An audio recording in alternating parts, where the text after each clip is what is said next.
Kepolisian daerah Nusa Tenggara Barat terus mendalami jumlah korban pelecehan seksual yang diduga dilakukan seorang pria penyandang disabilitas di Mataram.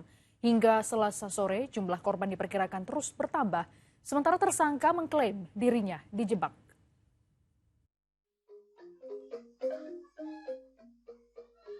Kepolisian daerah Nusa Tenggara Barat terus mendalami jumlah korban kekerasan seksual yang diduga dilakukan seorang penyandang disabilitas. Hingga Selasa sore, polisi telah melakukan BAP kepada 3 korban. Sementara Komisi Disabilitas NTB juga menerima laporan dari 3 orang korban lainnya.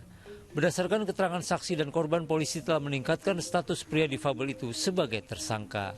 Kita sudah melakukan serangkaian kegiatan pemeriksaan saksi-saksi.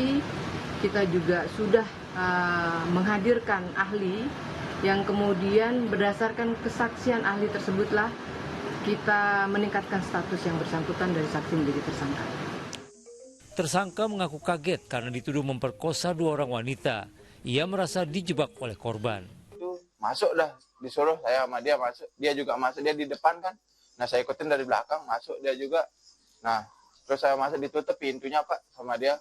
Nah tiba-tiba saya kaget Pak. Seperti baju celana saya dibuka.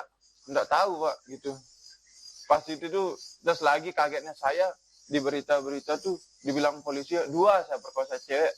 Itu yang dulu-dulu pacar-pacar saya itu dari mana dia dapat gitu, pacar-pacar saya tuh disebut-sebut gitu. Berdasarkan keterangan pemilik penginapan, jumlah korban diperkirakan mencapai 13 orang. Kalau yang di Nang, yang kemarin juga kami juga ikut turun juga gitu ya. Di Nang itu menyampaikan ada 13. 13 korban. 13 yang ada diingat 13 yang masuk Nang. Oh, yang masuk homestay itu? Di Nang homestay. Polisi juga memastikan modus yang digunakan tersangka kepada korbannya mirip, yakni berkenalan dan kemudian meyakinkan korban dengan bujuk rayu disertai ancaman. Kalau yang 2 korban sama modusnya, bukan motif. Modusnya sama.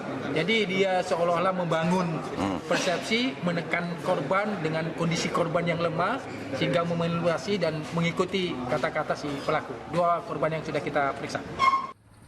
Jika terbukti bersalah, tersangka dijerat pasal perlindungan anak dan perempuan dengan ancaman minimal 4 tahun penjara. Riyadi Sulhi melaporkan dari Mataram, Nusa Tenggara Barat.